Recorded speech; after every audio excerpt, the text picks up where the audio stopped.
சரி, எல்லாம் ஜோலி முடிஞ்சா இப்ப சந்தோஷமா? அவர் பாட்டு சினிமா நடிச்சுட்டு வாங்கிட்டு அவர் பாட்டு பொண்டாட்டி பிள்ளைகள் அது தாப்பன் தாய பார்த்துருந்தவர். இப்ப அவரை கொண்டு கோர்ட்ல வந்து நிப்பாட்டிட்டீங்க. இப்ப என்னாச்சு? உங்களோட கட்சியை பார்க்கணும், அதை பார்க்கணும், இதை பார்க்கணும்னு சொல்லி இப்போ அவர் மனைவி விவாகரத்து வாங்க வந்தாச்சு. இம்மா அவர் கோர்ட்டு கோட்டா அடையணும். உங்க கோர்ட்டு அடைவாரா? இவங்க கட்சி பணியை பார்ப்பாரா? இவங்க உங்களை பார்ப்பாரா? இல்ல கேட்கிற கேள்வி சொல்லுவாரா? ரொம்ப சங்கடமா இருக்கு. நம்மளுக்கு குடும்பம் குட்டியா சேர்ந்தவங்க இப்படி விவகாரத்து ஆச்சுன்னா அதை பிடிக்கவே பிடிக்காது. யாரு? நம்ம விஜய் சார் தான். இப்பதான் நியூஸ பார்த்தேன். ஐயோ ஐயோ, என்ன சார் இப்படி பண்றீங்க?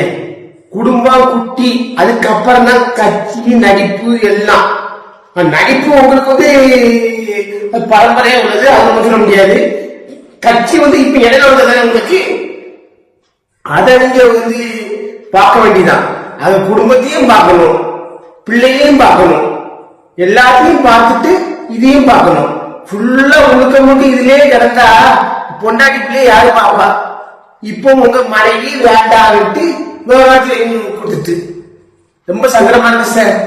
நீங்க குடும்பத்தையும் பாருங்க, கட்சியும் பாருங்க, நடிப்பையும் பாருங்க. என்ன ஸ்டாலின் ஐயா பாக்கலையா? குடும்பம் குட்டி எல்லாரும் பாக்கலையா?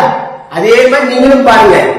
ஏன்னா இப்ப சந்தோஷமா இந்த சில கேட்டோன்னு எனக்கு கமலை கேட்குவா அவனுக்கு இது இப்ப சந்தோஷமா? உங்க விஜய் சார இப்ப முட்டையாக்கி விட்டீங்களா? பொண்டாட்டி இப்ப வேண்டான்ட்டு நீங்க போய் இது பண்ணுவீங்க. ஆனா பேயில போவாங்களாம். சந்தோஷமா இருக்கீங்க. இது எதுக்குன்னா சில பயிரும் எனக்கு கமால் அடிப்பானுங்க, அசிங்கமா அடிப்பானுங்க. அந்த தற்கூறிகளுக்கு தான் இந்த வீடியோ. இது விஜய் சார் கிடையாது. விஜய் சார் நல்லதா இருந்தாரு. அவரை கொண்டு கட்சி பணியில பாப்பாரு வாங்குவாரு. சில தற்கூறிகள் அவரை போட்டு குமைச்சு குமைச்சு குமைச்சு இன்னைக்கு குடும்ப குட்டியெல்லாம் மாறிட்டு சந்தோஷமா இருக்கீங்க. ஓ